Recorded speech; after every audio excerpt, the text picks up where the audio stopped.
Hey guys, so UFC Fight Night, Machado Garry versus Prates is wrapped up, and I'm going to run through the card and give you a breakdown of everything that happened this event, so let's just jump straight into it. Opening up the card on the early prelims was Chelsea Chandler versus Joselyne Edwards. Now I said that Joselyne Edwards was going to get this one done. I said by decision win. I was actually correct, but Joselyne Edwards managed to get a first round TKO in this fight, so that was pretty impressive. So the fight opens up, Chandler tries to sort of clinch with Edwards, but she just falls over and lands on bottom position, and Edwards just kind of maintains top position for a bit in the round. They eventually return to the feet, and Edwards is just landing cleaner. She's landing these combos to the head of Chandler that are visibly starting to do a bit of damage, while Chandler just keeps spamming this left straight that never really lands. Edwards' head movement was pretty good this fight, so Chandler was just throwing at ghosts. Eventually Chandler gets backed into the cage, and with a left hook she folds over, and Edwards just proceeds to land blows to the side of the head, and the ref jumps in, calls it off. TKO win.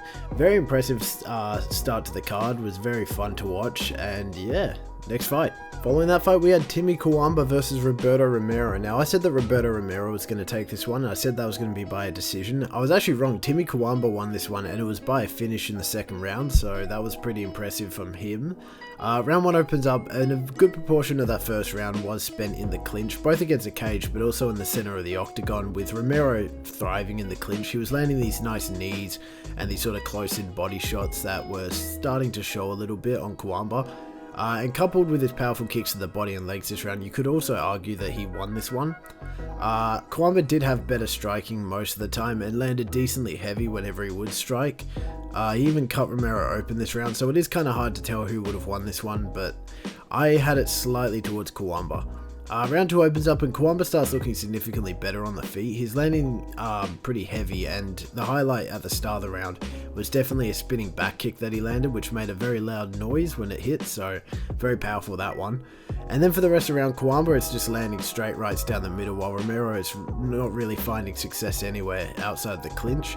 And near the end of the round, Cuamba starts stunning Romero harder and harder with these shots before hitting him with a pretty nasty head kick that visually sort of takes him out of the fight a bit, to which he follows up with a jumping knee that puts Romero down.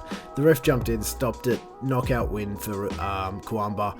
He was getting back up, and it could be argued that the stoppage was a bit premature, but you look at the way Romero went down, and it didn't really look like he was back, like in the fight, or that he was going to sort of get back up again and start throwing again. Even if he did get back up, I could fully picture him being put down again and finished that way.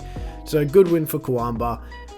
Yeah, next fight. Next up on the card was Jaqueline Amorim versus Polyana Viana. So I said that Amorim was going to win this one. I said that it was going to be by a round of 1 submission. I was correct with Amorim winning, but she couldn't get it done till the second, but still, regardless, it was a very good win. Round 1 opens up, and Amorim starts getting Polyana to the ground pretty much instantly, and Viana does start landing some good shots from bottom position, but on the ground Amorim just starts switching between submission attempts and positions, while Viana just defends pretty much the whole round. On top position, Amorim does start landing some pretty good ground and pound, and lands a few, I think it was 12 to 6 elbows she actually ended up landing.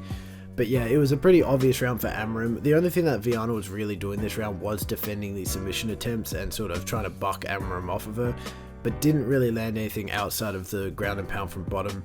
Amorim round definitely. Round 2 opens up, and it's sort of the same story as last round. Viana gets taken down pretty much instantly, and Amorim just starts transitioning to these different positions and starts threatening different submissions. She'll go in for a Kimura, then she'll turn around, try and take side control, try and get a triangle in. Yeah, just all these different submissions that she was trying. Eventually she does take the back and locks in a rear naked choke that causes Viana to tap. Really good fight for Amorim. I'm very excited to see where she goes from here. She looked very impressive this fight, and she's coming off 4 back-to-back submission wins. So I think that she should get a top 15 rank soon, but we'll see. Yeah, next fight. Next up, we have Malcolm Wellmaker versus Cameron Saaiman. Now, I said that Cameron Saaiman was going to get around 2 KO for this fight. I was very wrong. Malcolm Wellmaker took this one, and he did it in very dominant fashion with a round 1 KO, and by KO I mean KO, but we'll get to that.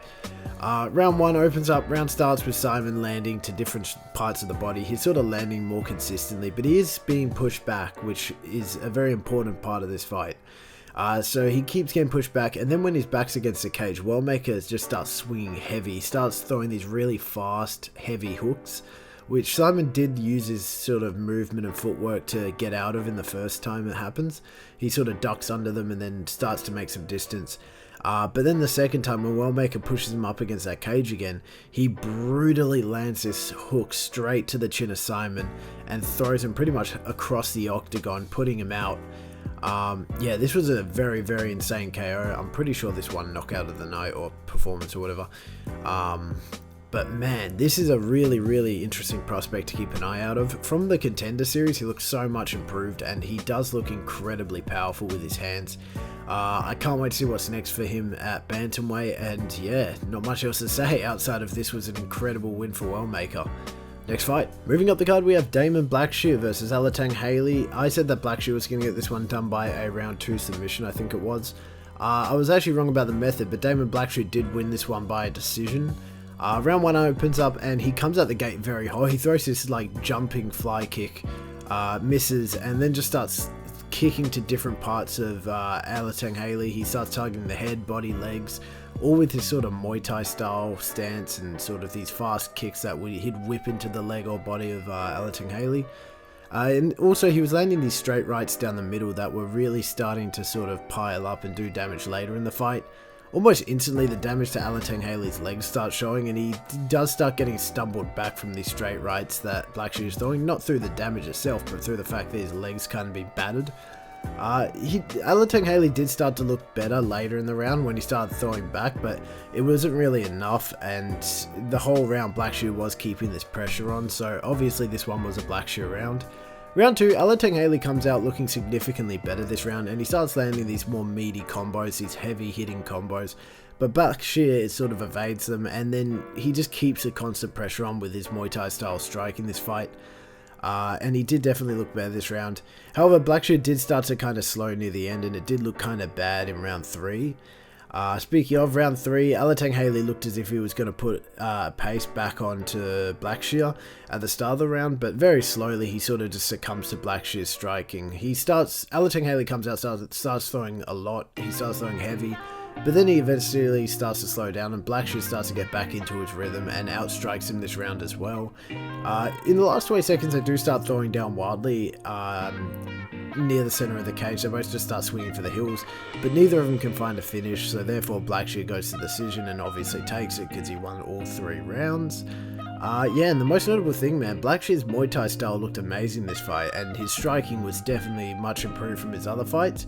And combined with his grappling, man, he's a pretty mean force to be reckoned with, because his grappling is also very impressive. So, yeah, another fighter that I'm very excited to see where he goes in the future. And yeah, next fight. Next up on the card, we have Chris Gutierrez versus John Castaneda. So, I heard that John Castaneda would take this one by a decision. It did go to a decision, a very, very close split decision, and Chris Gutierrez ended up taking it this time. But I thought it was very, very close, and I could have scored it either way, honestly. So round 1, Gutierrez immediately gets Castaneda sort of backing up. He gets him against the cage, and then for the rest of the round, Castaneda's just on the back foot, with Gutierrez really pushing the pace. He keeps throwing his low kicks, you know, the ones where from at range he'll throw a calf kick, and then he'll do it again, and again, and again, and again. And then the one time he tries to throw a head kick, he falls backwards, and Castaneda immediately jumps on him and maintains top position for most of that round. Then with 30 seconds left, Gutierrez and Castaneda sort of stand back up again, and Gutierrez drops Castaneda with a straight right, but can't really find a finish before the bell goes, but that definitely secured the round for him. Round 2, straight away both fighters start throwing big at each other, with Castaneda landing some good hooks on Gutierrez. He was sort of landing the bigger shots. However, Gutierrez slowly after starts to land these leg kicks and sort of sweeps Castaneda away from the ground. He gets him on his back. But outside of that, I'd say that Castaneda won this round, just sitting down more on his punches and sort of landing the harder shots. But it was very close, and I could honestly score it either way. Round 3, very, very sloppy round, with both fighters being very visibly tired, and they weren't really being as technical as they were to start the fight. Castaneda gets Gutierrez on the back foot, and for this round he just manages to hold him against the fence primarily. He ends up taking Gutierrez down and holds top position for the rest of the round, while sort of threatening a guillotine in a very similar way that Sean Brady did, where he's lying on top and he tries to sneak his hand under. When I mean Sean Brady, I mean when he fought Edwards, but he couldn't really get it done, so it goes to a decision, and Chris Gutierrez ends up taking it by what I think was a razor close split decision. I could have scored it really either way, with 2 being that main swing round. But man, does Gutierrez have to work on his ground game. He has the same problem as he does in all his fights, where once he gets taken to the ground, he just sits there and just does nothing. Both fighters look decent. None really look that much improved from their last fight. So yeah, not much to say about this one. Next fight. Next up on the card, we had Evan Elder versus Gage Young. So I added that Evan Elder would get this one done by a decision, and I was spot on. He took a decision win in this one. It was a lot closer than I thought it would be, and Gage Young did look very good. But we'll break it down. Round 1, Elder lands these pretty big shots to start the round and puts Young sort of on the back foot instantly. And after landing another powerful shot that makes Young resort to takedowns, it's clear that he's really pushing the pace. Outside of that, they were trading these really stiff jabs with one another, with Elder doing slightly more by sort of kicking at the legs and body of Young while also landing these jabs. But overall, Elder was just landing more significant strikes and was dealing way more damage, not only to the head but to the body and sort of legs of Young, and he definitely took this first round. Round 2, decently close round with both fighters landing decently, but Elder landed the harder, sort of more visible damage, and especially on that front leg and body of Young, you could really start to see the damage showing, not only redness but also just the way he was like positioning himself. And then Elder shoots in his first takedown of the round, but Young denies it perfectly and forces the fight back to the feet. So if you had to give Young one thing, it was probably that round. Close round. Round 3, same story as the second, with roughly equal striking, but Elder landed the more powerful with the shots and mixed it up a little bit more. Young does have his moments this round though. He landed a pretty nice knee in the last moments of the round, but couldn't really do enough to sort of beat Elder by a finish, so it goes to a decision. Elder takes it. It was still a very fun striking battle, and Young looked really good coming off that like a 1 contender series win and on such short notice, and I do think in his next fight he will be a formidable threat. Good win for Elder though, and yeah, excited to see where both these fighters go next. This was a pretty fun fight. And closing out the prelims, we had Matt Schnell versus Jimmy Flick. So I said that Jimmy Flick would submit Matt Schnell in round 2. I predicted that Matt Schnell was just way too easy to put away, and that Jimmy Flick will find a sort of opportunity. Matt Schnell took this one by a decision, and oh my god, were there so many opportunities in this fight where either fighter could have ended it. Round 1, fairly even striking, but very quickly Flick takes Schnell down and just holds him there. Just maintains that top position, but doesn't do anything. He lands a few punches from top, but really nothing. He wins that round, but not convincingly. Round 2, Flick takes Schnell down again very quickly into the round, and Schnell almost gets him in a guillotine, but he ends up sort of getting held on bottom position for most of the round. Schnell actually reverses Flick and gets top position, and he lands some pretty good ground and pound. I think he cuts him open with an elbow actually. But then Flick sort of lands these up kicks on Schnell, which Schnell just dives into. And then I think Flick gets a triangle or a guillotine on Schnell this round as well. Doesn't lock it in properly, lets go. Yeah, but I think Schnell round that one. Once again, it's so hard to tell because they just kept reversing each other and trying to submit each other, but letting go and then just getting beat up by the other person or held there. Round 3, Flick dives in for the legs very early and somehow manages to take Schnell down. Borderline just trips him over. Schnell kicks Flick off and then sort of starts trying to submit his own, threaten his own submissions. Flick reverses position and guillotines Schnell, which I thought was going to end the fight. This was probably the closest we got to a submission finish.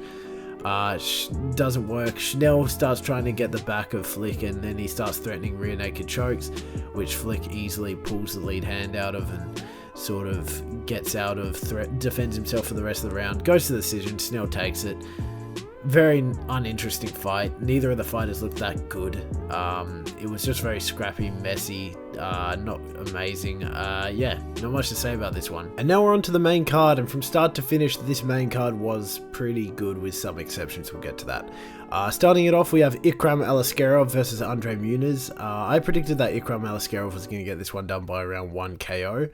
I was dead on again. Yeah, he did it first round, knocked him out. I mean, you could kind of expect this, but it was really weird the way he did it. So round 1, very slow start to the fight with both fighters sort of targeting the front leg of their opponent, with the occasional kick to the body. Aliskerov was finding success with these sort of front kicks and straight jabs to the body of Muniz that were pushing him up against the cage. Muniz on the other hand was throwing, but he just wasn't landing, and even when he would throw, it wouldn't really be with much, really anything behind it.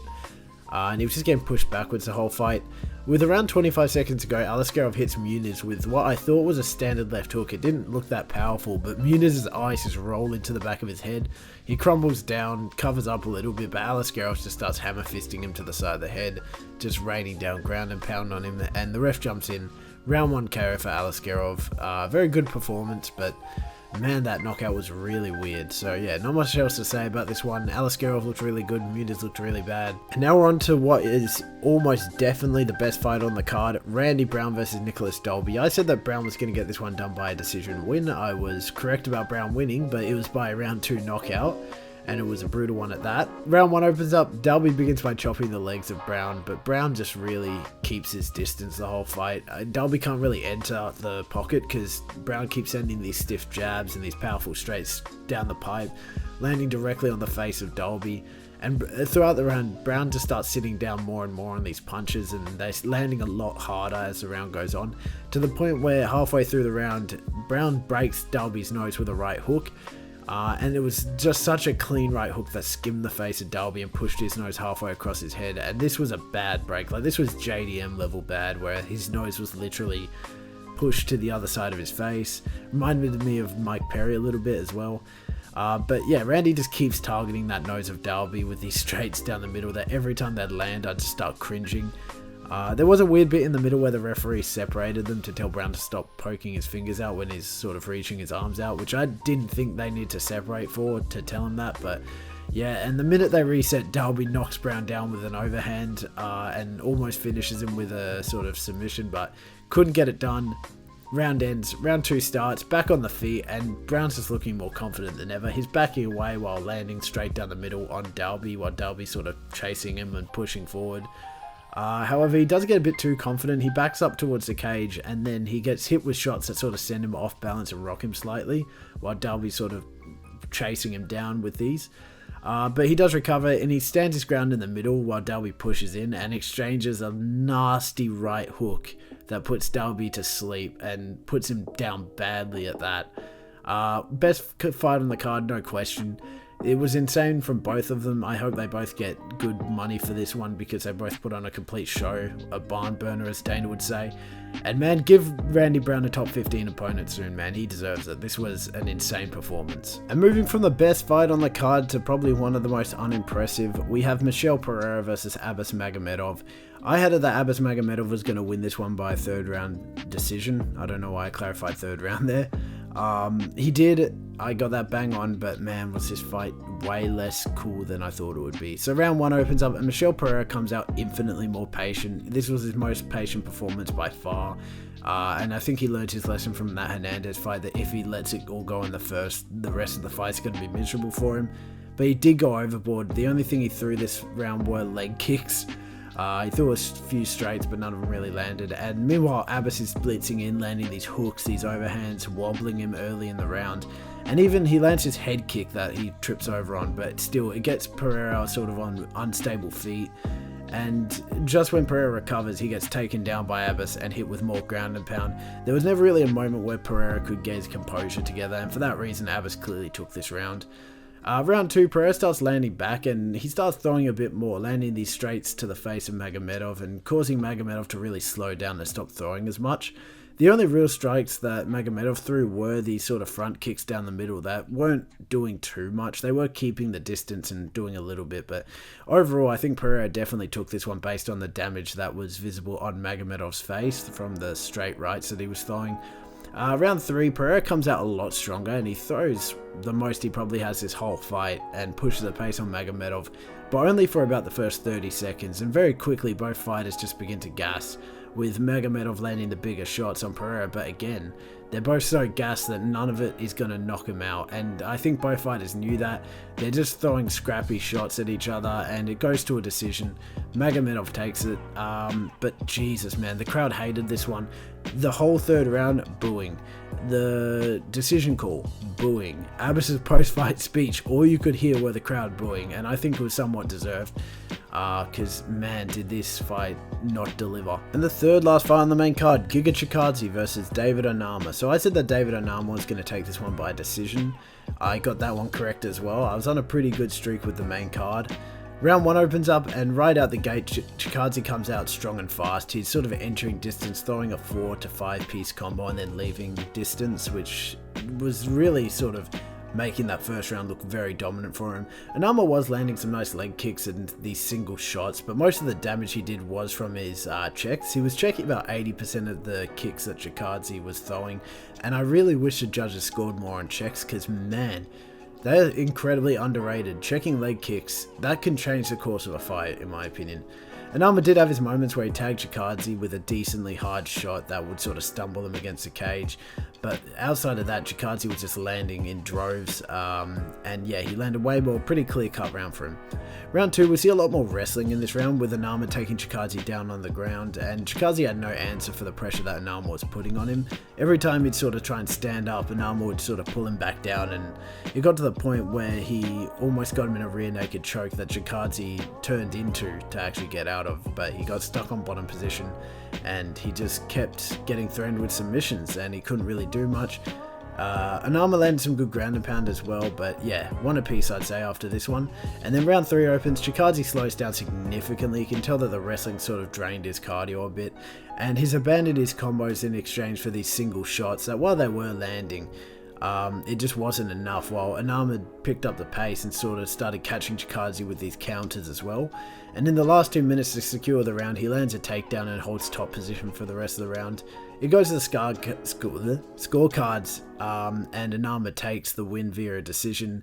And this fight was a lot more entertaining than I thought it'd be. I thought it'd be kind of a boring, slow fight. It was definitely not that. It was way more fast-paced, and I think I got it pretty accurate when I said that Chikadze just wouldn't do enough this fight. And next up is the co-main event. We all know what this is going to lead to.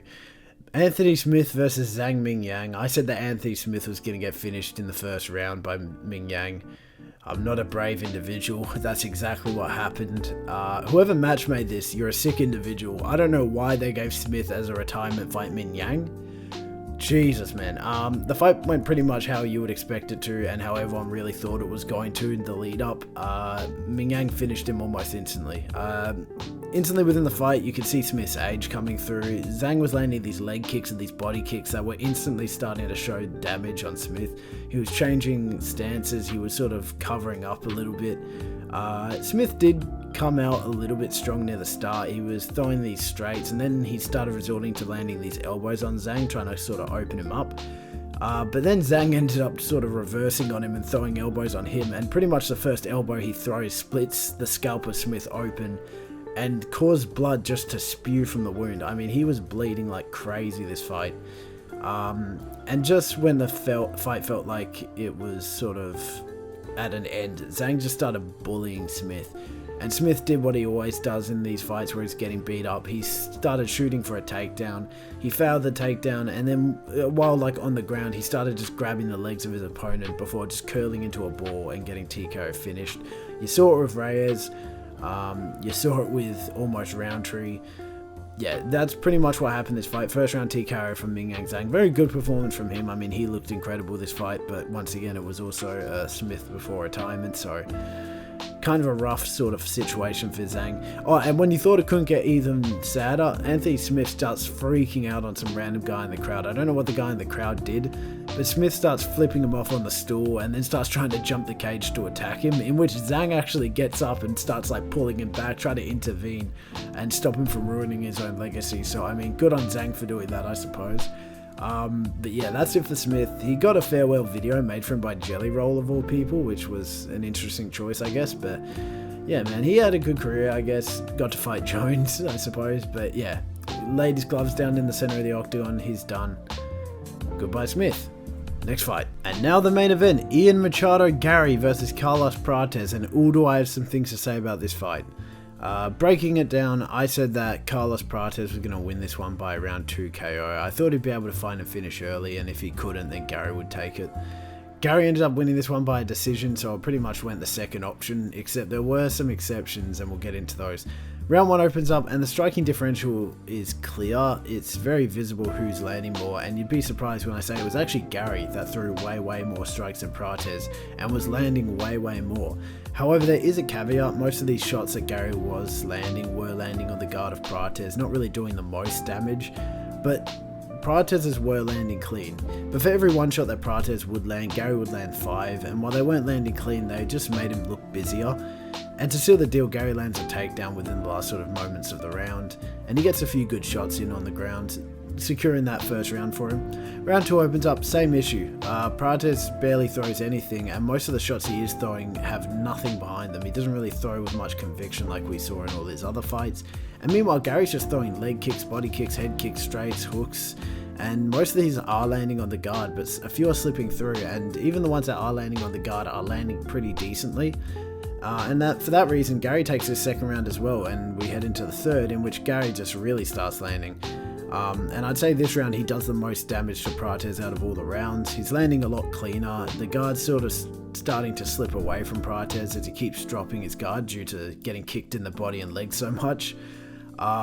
If you had to give Prates something this round, I guess you could say that his takedown defense was pretty decent here, with Garry failing takedowns pretty bad whenever he'd shoot in for them. But Garry did look significantly more damage this round. He hit him with a pretty mean uppercut this round that stunned and wobbled him and pushed him backwards. And yeah, Garry won this round 3-0, and that means Prates needs a finish now. So round 4, Prates finally starts sort of turning up the tempo a little bit, but it's obviously way too late, and his only real chance now is finding a finish. But to his credit, he also starts denying takedowns from Garry pretty much perfectly, and he looks a lot more dominant this round, landing some seriously big shots on Garry, and he even busts the nose open and causes some very visible damage to the face of Garry this round, forcing him to sort of shoot in for these panic takedowns. And after the last 30 seconds when he lands huge on Garry, it seems that the tides of the fight have sort of changed, and that Prates is really now or never when it comes to this fight. Speaking of, round 5, and it's the final chance for Prates, and with Garry sort of slowing down, it looks very possible that Prates would find a finish in this round. And this was the best looking round for Prates by far. Right off the start, he's landing bigger, he's pushing Garry up against the cage and sort of beating on him. And when Garry tries to take him down and Prates reverses it, he lands some very, very nice ground and pound that almost finishes the fight. But Prates stands up and he doesn't dive back in and jeopardize on the opportunity to get more of this ground and pound that, I'm not even exaggerating, had Ian Garry on the brink of unconsciousness. But for some reason, he just lets Garry back up again. And even while Garry's crawling around on the floor, he doesn't pursue it. He waits for him to stand up before throwing another shot, then take him back down again. And then Garry was just grabbing at his ankles at one point, and Prates was just standing there just waiting for Garry to leave himself open for a shot. The final bell rings, Garry takes it by decision, 3 rounds to 2. I realistically see that. I see Garry winning 1, 2, and 3, and then Prates maybe taking the last 2. Man, could Prates have finished this fight in that last couple of minutes? I actually think he could. But for some reason, he just really wanted to get, I guess, a flashy finish, wait for Garry to stand up so he could put him out on the feet. But regardless, Garry looked really, really good in this fight. He demonstrated that he is top 5 worthy. He made Prates look pretty easy. He did say he wants to weigh in for a backup for 315. I really don't want to see that. I want to see JDM fight for the belt opposed to Ian Garry, who's just coming off a win off number 12th, I think, Prates. But I do think he deserves another good shot higher up. I think a Leon Edwards matchup would be really nice. If not, maybe give him JDM if JDM loses. I don't want to see him fight Bilal. I kind of want to see him have a little fun fight in the top 5, one that he does stand a better chance for. I'd say Leon Edwards, but as for Prates, I'd say run back the Jeff Neal fight, or if you really want to have him fight downwards, here's an idea. I think an MVP matchup would be really, really good, and I think that would definitely sell. You could probably chuck that on the 4th fight on a main card of a pay-per-view potentially, or maybe even a headline or co-main a fight night. So yeah, that's it. That's it, guys. That was UFC Fight Night, Garry versus Prates. How did we do this card? So I got 64% of my predictions on who would win correct, and of those win predictions, I got 66% of the methods correct, with actually 2 correct knockout round predictions, so that was pretty nice. One of them was Mingyang though, so take that with a grain of salt. Cameron did a bit worse, 57%, dunked on him again, let's go. Where would I put this card? So there was much deliberation on this. I spent many sleepless nights trying to figure out where. It was between 2 spots, but I'm gonna have to put it at the bottom of A tier. Originally I was gonna put it at the top of B, but I think the performances combined with how stacked that main card was really pushes it up, and yeah, I don't think there'll be many like this. This was an incredibly fun one. Even from the start, there was a knockout, then I think another knockout, then a submission. Even the female fights were back to being sort of these incredibly aggressive finished fights, yeah. There were a few duds. There was a Jimmy Flick and Matt Schnell fight, and then the Michel Pereira and Abbas Magomedov one, to point at one specifically, but I think all the other performances made up for that, and man, even that main event was really fun. So yeah, see you guys next week for UFC Fight Night Figueiredo versus Sandhagen, or the other way around, I'm not too sure. Yeah, bye bye!